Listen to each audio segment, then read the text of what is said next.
ሰው ምን ይለኛል ማለት ዞሮ ሰው ማለት የፈለገውን ከማለት ወደ ኋላ አይልም። ምንም አይነት ሰው ሁን፣ ከሰማይ የወረደ መልአክ ሁን፣ ምንም አከናውን፣ ምንም ያህል ሀብት አፍራ፣ ምንም አይነት ዕውቀት አከማች፣ የትኛውም ደረጃ ድረስ፣ እነማንንም ብለጥ፣ ሰዎች ስላንተ የሚሉት የሆነ ነገር አለ። በቃ ይሄ ያሳርፍሃል ማለት ነው። ምንም አይነት ሰው ሁን፣ people have something to say about you anytime። ስለዚህ ለምንድን ነው መከራዬን ማየው? ስለዚህ ምንድን ነው ማድረግ ያለብኝ ማለት ነው? ወደዚሁ ተመልሼ ለምንድን ነው ግን እኔ ሰዎችን ምን ይሉኛል ምለው ብለህ ጠይቅ። ለምን እንደሆነ ታውቃለህ? ሰዎች ምን ይሉኛል ብለህ የምትሰቃየው አንተ ራስህን የምትለው የሆነ ነገር ስላለ ነው።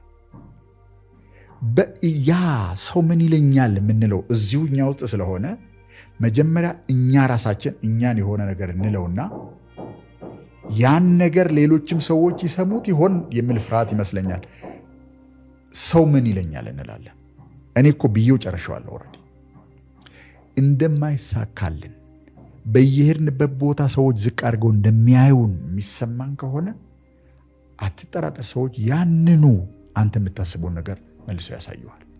ያንተ የውጭው የመስተዋት ነጸብራቅ የሚመጣው ከውስጥ ነው። አንተ እዚህ የምትለውን ነው ዓለም የሚል። ስለዚህ መልፋት እናቆማለን ማለት ነው። ዓለም አይደለም ለካ የሚለን እኛ ነን የምንለው መጀመሪያ። ያን ማስረጃ ነው በውጭ በኩል ሰዎች ሲሉን የምናገኘው። ስለዚህ ያ ከሆነ ወደ ራሳችን መመለስ አለብን። ግን ለምንድን ነው እኔ ራሴን እንደዛ ያልኩት ልትል ይሆናል።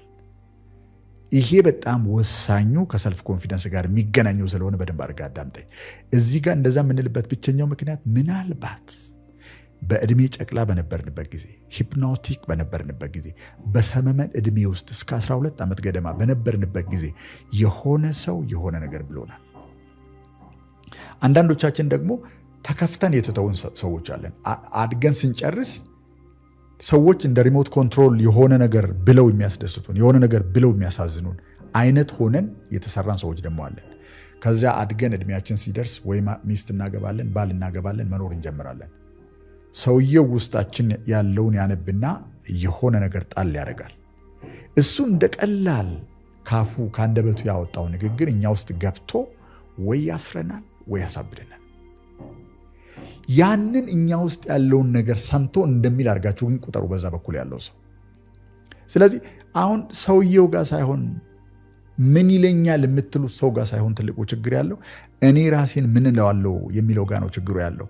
ይህን ማስተካከል ከፈለግን ወደ ሕፃንነታችን እንመለስና ምናልባት በልጅነታችን ከሆነ ያን ነገር የምናስታውሰው፣ ካደግንም በኋላ ከሆነ ካደግን በኋላ ያሉ ሰዎችን እናስታውስና ያስቀየሙን፣ ቅሬታ እንዲሰማን ያደረጉን፣ ያስከፉን ሰዎች ካሉ ቁጭ ብለን ምን እንዳሉን እና ምን እንደተሰማን ስሜቱን በሰውነታችን ውስጥ በደንብ አድርገን እናስተናግድ።